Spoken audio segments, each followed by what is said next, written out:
काली गोरी बहन का सोने चांदी का ब्राइडल लहंगा।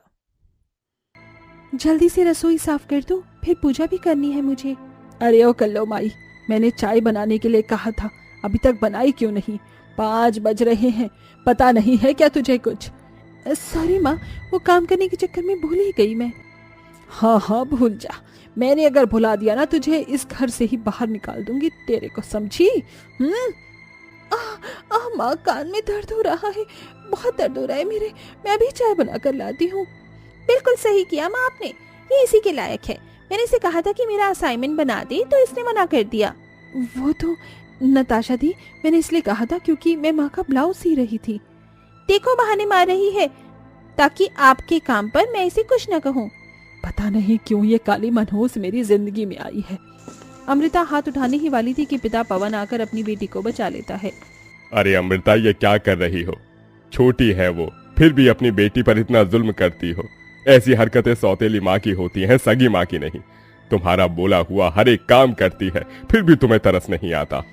हाँ तो ऐसी काली बेटी पैदा होगी तो कोई भी माँ सगी बेटी से सौतेला व्यवहार करेगी। गली मोहल्ले में इसके बड़े होने तक जितने लोगों ने मुझे सुनाया है, आप तो काम पर चले जाते हैं। अपना बच्चा अपना होता है, दूसरों के कहने पर अपने बच्चों से प्यार नहीं किया जाता, खुद से आता है। तुमने कभी ममता ही नहीं दिखाई रूही के लिए, लेकिन मैं दोनों बेटियों से बराबर प्यार करता हूँ। रूही बेटा, तू चाय बना दे, फिर मैं तुझे एक तोहफा दूंगा। ठीक है पापा।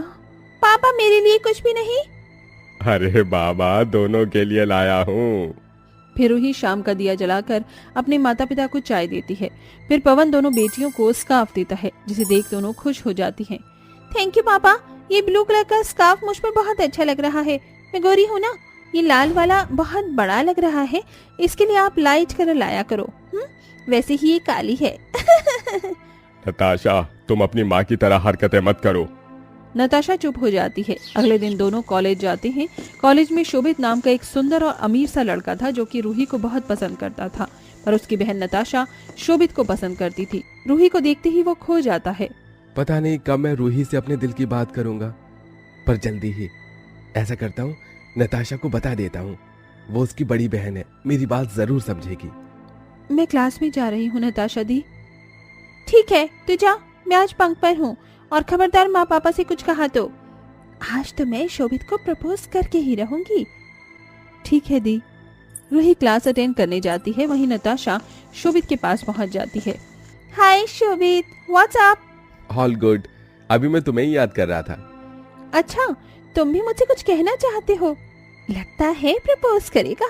हाँ हाँ बोलो शोभित। अरे यार, मैं रूही से बहुत प्यार करता हूँ, उसे पसंद करता हूँ। मैंने अपनी माँ से भी रूही का जिक्र किया है।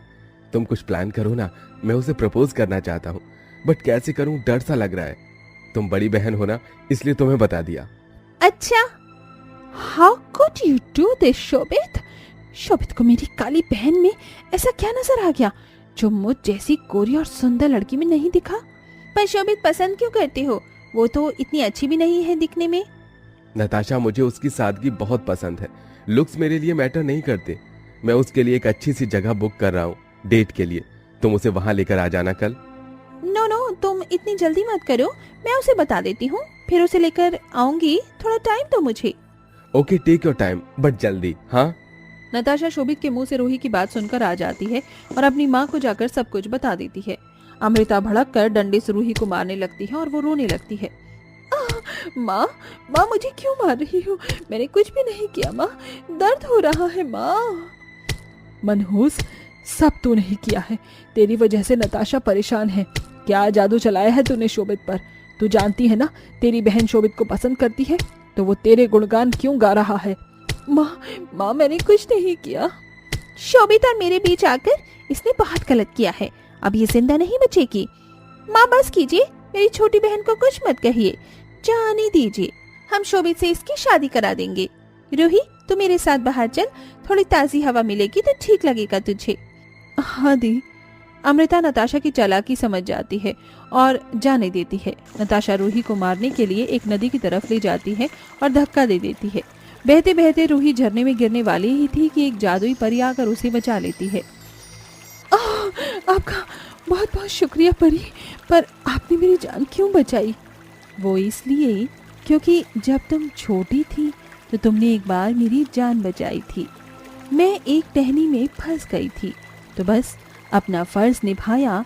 और हाँ, तुम्हें पता भी नहीं है कि उस दिन से मैंने तुम्हारा कितना इंतज़ार किया, और तुम्हारे लिए मैंने तोहफे भी रखे हुए हैं। 2 जादुई सोने और चांदी के ब्राइडल लहंगे। बताओ, इनमें से कौन सा लेना चाहोगी? चांदी का ब्राइडल से तुम अपने लिए कुछ नहीं कर पाओगी, सिर्फ गरीबों की मदद ही करोगी। लेकिन सोने के ब्राइडल लहंगे से तुम किसी भी चीज को सोना बना सकती हो।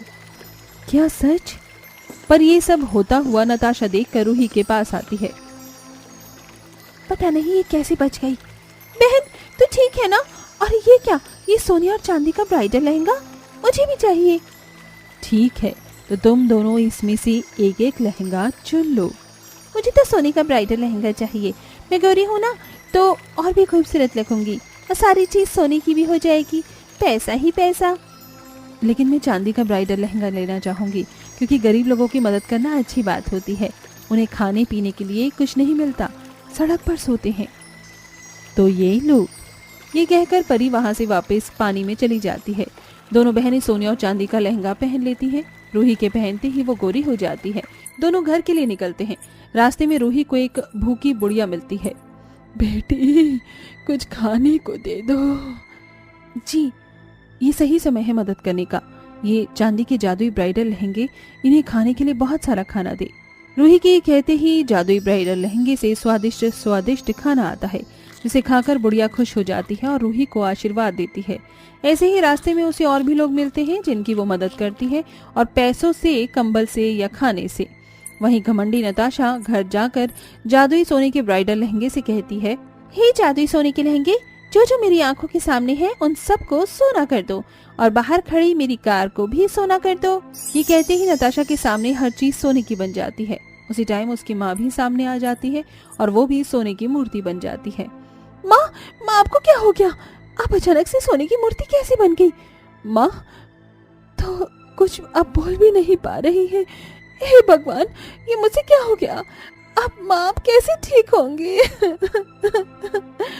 नताशा बहुत रोती है। उसे अपनी की गई हर गलती का पछतावा होता है। इतने में रूही आ जाती है। हे भगवान, दीदी, तुमने माँ को सोने का ही बना दिया। अब तुम इतनी लालची कैसे हो सकती हो? नहीं नहीं, मैंने माँ को सोने की मूर्ति नहीं बनाया है। गलती से माँ सामने आ गई। ये सब मेरी हरकतों की वजह से हो रहा है। भगवान जी, उन्होंने मुझे पनिश किया है। मुझे माफ कर दो रूही। मैंने तुम्हें कितने ताने दिए। काला, भूला और शोभित तुमसे प्यार करता है। तुम दोनों को अलग अलग करना चाहा, तुझे मारना चाहा। मैं अपनी हर गलती की माफी मांगती हूँ। बस तू माँ को ठीक कर दे। सोने के जादुई लहंगे से कहा था, लेकिन उसने किया नहीं। मैं कोशिश करती हूँ।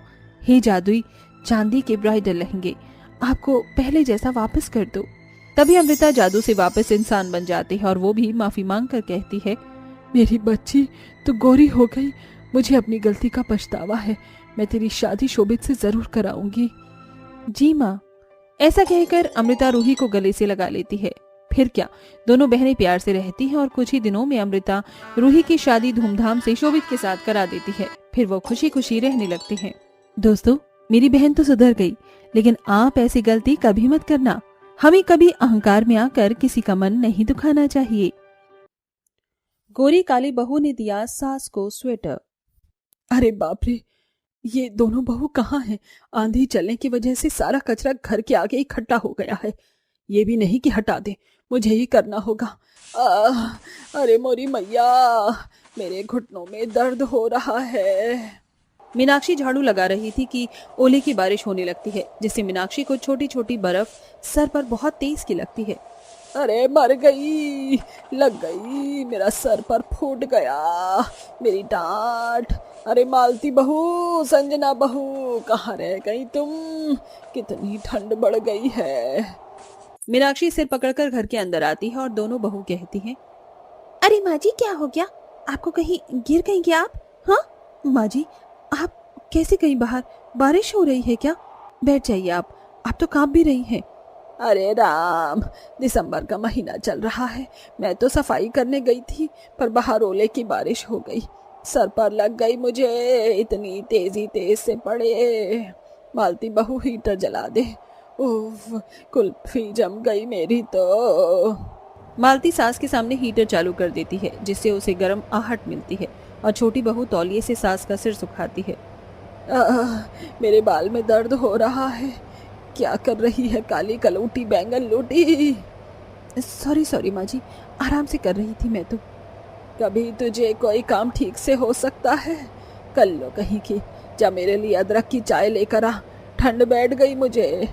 माँ जी, कहो तो मैं अपने हाथ की अदरक की चाय बना दूं? आपको मेरे हाथ की ज्यादा पसंद है ना? हाँ मेरी गोरी सी लाडो रानी बहू, पर तू कष्ट मत कर। ये कलूटी है ना, इसे चाय बनाने दे। तू मुझे दूसरा स्वेटर दे दे। जी माँ जी। तभी संजना चाय बनाने चली जाती है और मालती सास का स्वेटर निकाल कर ले आती है, जिसे पहनते वक्त मीनाक्षी को बड़े बड़े 2-3 छेद दिखाई देते हैं। ये क्या? ये स्वेटर तो फट रहा है। मेरे पास जो स्वेटर थे वो मैंने कल ही फेंक दिए। माँ जी, मैं आपको अपना स्वेटर दे देती हूँ, या हम नया स्वेटर लेने चलते हैं कल? नहीं बहू, मुझे बाहर के स्वेटर पसंद नहीं है। वो मुझे काटते हैं। क्या फायदा जब पहन नहीं पाऊंगी। मुझे हाथ के बने हुए ही स्वेटर अच्छे लगते हैं। कितने पैसे खर्च करेगी, पैसों का हिसाब रखना पड़ता है। मैं तो घर की जिम्मेदारी से परेशान हो गई हूँ। माँ जी, ये लीजिए चाय। अरे माँ जी, आपका स्वेटर तो फट रहा है, अब आप क्या पहनोगी? सोच रही हूँ मैं स्वेटर बना लूं, पर मुझे 10-15 दिन लग जाएंगे। आंखों से कम जो दिखाई देता है अब। माँ जी, आप चिंता मत कीजिए, मैं आपके लिए स्वेटर बना देती हूँ। मुझे बुनना आता है। लगता है ये माँ जी की लाडो रानी बनना चाहती है, लेकिन वो तो मैं हूँ। मुझे स्वेटर के लिए एफर्ट करना पड़ेगा। माँ जी, मैं स्वेटर बना देती हूँ आपके लिए। तुझे आता है बनाना? थोड़ा थोड़ा भूल गई हूँ माँ जी, लेकिन मैं बना लूंगी। वैसे तो मुझे मालती बहू पर बहुत भरोसा है।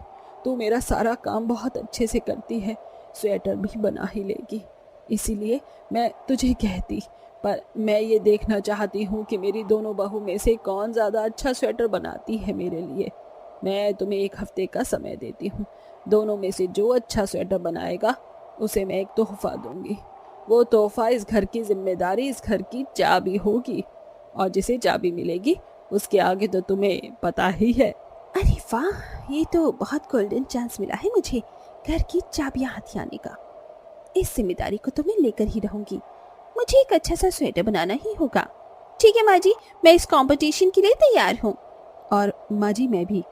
ठीक है, कल बाजार से अच्छा सा ऊन खरीद के ले आना। जी माँ जी। अगले दिन ही दोनों बहू बाजार से अच्छी अच्छी ऊन खरीद कर ले आती हैं। माँ जी देखी, मैं ऊन लेकर आ गई हूँ। गुलाबी रंग की रेशमी धागों वाली है और सिलाई भी। अरे वाह कल्लो, तेरी पसंद तो अच्छी है। ओहो, मैं तो सिलाई लाना ही भूल गई। अब स्वेटर कैसे बुनूंगी? तेरा दिमाग नहीं चलता है क्या आजकल? तुझसे ये उम्मीद नहीं थी। तू तो मेरी चहेती बहू है ना। कोई बात नहीं दीदी, मैं सिलाई की डिब्बी लेकर आई हूँ, आप इसमें से ले लीजिए कुछ सिलाई। शुक्रिया देवरानी जी।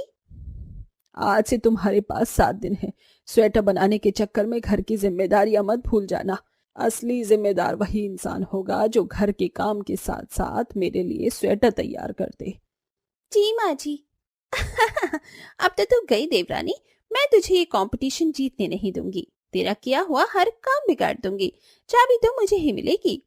फिर दोनों बहू मिलकर शाम के खाने की तैयारी करती हैं। संजना, मैंने सुबह हॉल की सफाई की थी ना, अब रसोई की सफाई तुम कर दो। ठीक है दीदी।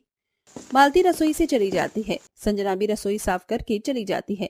बाद में मालती आकर सब्जी गिरा देती है और अनजान बनकर कहती है, संजना, ओ संजना। जी दीदी। ये तुमने कैसी सफाई की है? भूल गई, माँ जी ने कंपटीशन रखा है घर की जिम्मेदारी के लिए। तुम तो अभी से ही छोटे मोटे काम खराब कर रही हो, तो घर की जिम्मेदारी कैसे लोगी? दीदी, मैंने तो अच्छे से सफाई की थी, पता नहीं ये सब्जी कैसे आ गई। इतने में मीनाक्षी आ जाती है। मुझे बता, सब्जी कैसे आ गई यहाँ पर? हे भगवान, कहीं माँ जी ने मुझे सब्जी बिखेरती हुई तो देख नहीं लिया था। मैं तो कंपटीशन से आज ही आउट हो जाऊंगी। गिरी हुई सब्जी के पैर लग गए होंगे, अपने आप आकर लेट गई है स्लिप पर, क्या है ना? हाँ माँ जी, आप भी ना। सॉरी माँ जी। माँ जी मैं दोबारा साफ कर देती हूँ। फिर से स्लिप संजना साफ कर देती है। अगले दिन दोनों बहू अपना स्वेटर बुनना शुरू कर देती हैं। संजना तो 3-4 लाइन ही बना देती है, लेकिन मालती अभी भी सिलाइयों में उलझी हुई थी। उसने एक भी सिरा नहीं बनाया था। हे भगवान, मुझसे तो ये तो हो ही नहीं रहा, मेरे को आता भी नहीं है। देवरानी ने पहले बना लिया तो सारी चाबी जायदाद उसके हाथ में। आइडिया, यूट्यूब पर ट्यूटोरियल देख लेती हूँ। फिर मालती यूट्यूब वीडियो देखकर पूरा दिन बर्बाद कर देती है। उसे तब भी सिलाई चलाने नहीं आती। सास दोनों को देखती है। कर लो बहू, तूने तो स्वेटर का आधा सिर बना भी लिया। ऐसे तो तू 4-5 दिन में ही बना देगी। हाँ माँ जी, पर मैं फूल का डिजाइन भी बनाऊंगी तो 1 दिन और लगेगा। मुझे आपके गले और बाजू पर मैंने डिजाइन सोच लिया है उसका। चलो अच्छी बात है, जरा मालती बहू को देख कर आऊं। फिर मीनाक्षी गोरी बहू के पास जाती है, जो कि ऊन के गोले में ही उलझी हुई थी। अरे बहू, ये क्या हाल कर रखा है तूने? ऐसे तो ऊन खराब हो जाएगी। तूने स्वेटर बनाना शुरू भी नहीं किया। माँ जी मुझसे शुरुआत का नहीं आ रहा। देख मैं बताती हूँ, ऐसे ऐसे करती जा दोनों सिलाई में से, फिर अपनी उंगली से ऊन ऊपर रख। देख हो गया ना, अब तू कर। ये माँ जी मुझसे भी हो गया, अब मैं बना लूंगी। शुक्रिया माँ जी। शाबाश। ऐसे ही 3 दिन गुजर जाते हैं। थोड़ा थोड़ा दोनों बहू स्वेटर बना लेती हैं, साथ ही घर का काम भी कर रही थी। मालती देवरानी का बनाया हुआ खाना तो कभी सफाई की गई जगह को बार बार गंदा कर रही थी और जानबूझकर संजना के आगे परेशानियां खड़ी कर रही थी। 7वें दिन भी मालती संजना की बनाई हुई चाय खराब कर देती है, पर ऐसा होता हुआ मीनाक्षी देख लेती है, पर कुछ कहती नहीं। मैं वो चाबियां माँ जी से हासिल करके रहूंगी। कुछ देर बाद संजना सास को चाय देती है। आय हाय नासपीटी कलूटी, ये कैसी चाय बनाई है, बिल्कुल अपनी तरह बेकार। जब से तुम्हें मैंने चाबी के गुच्छों का कंपटीशन दिया है, तब से इस कल्लो ने ज्यादा काम बिगाड़ा है। ऐसे संस्कारी बहू बनती है। चलो स्वेटर दिखाओ तुम दोनों अपने बनाए हुए। इसका स्वेटर तो काफी अच्छा लग रहा है मेरे स्वेटर के आगे। फिर दोनों बहू अपना स्वेटर दिखाती हैं और तभी मीनाक्षी कहती है, मालती बहू, तुझे यही चाबी चाहिए थी ना? ले मालती बहू, इस घर की चाबी। पर एक बात कान खोलकर सुन, ना तूने स्वेटर अच्छा बनाया है, ना ही तू सफाई से अपनी देवरानी को फंसा पाई। संजना, मैंने तुझे कितना भला बुरा कहा बहू, पर तेरा ध्यान सिर्फ स्वेटर बनाने में था। तूने बहुत दिल से बनाया है और बहुत ही प्यारा स्वेटर बनाया है। तुझे इस चाबी की कोई मोह माया नहीं थी। और मालती बहू, तूने इस चाबी को पाने के लिए स्वेटर बनाया, ना कि दिल से। मैंने थोड़ी देर पहले तुझे चाय बिगाड़ते हुए देख लिया था, और इतने दिन से तू ही सारे काम बिगाड़ रही थी ना संजना के। बोल। मीनाक्षी के एक एक शब्द से मालती पानी पानी हो जाती है। माँ जी मुझे माफ कर दीजिए, मैं बहक गई थी। सच में देवरानी जी तुम बहुत अच्छी हो, तुमने बहुत प्यारा स्वेटर बनाया है। माँ जी इस चाबी की असली हकदार तो संजना ही है, आप उसे दे दीजिए। नहीं दीदी, मैं तो छोटी हूँ, आप ही इसे अच्छे से संभाल सकती हैं। मुझे लगता है मेरी दोनों बहू इस जिम्मेदारी के लिए काबिल हैं, और दोनों ने बहुत अच्छा स्वेटर बनाया है। मैं बारी बारी से पहनूंगी और बारी बारी से तुम दोनों अपनी गृहस्थी संभालना। सास दोनों बहू को गले लगा लेती है, फिर अपने कमरे से चाबी निकालकर दोनों के हाथ में एक साथ रख देती है। फिर देवरानी जेठानी एक साथ खुशी खुशी रहते और घर की जिम्मेदारी संभालते हैं।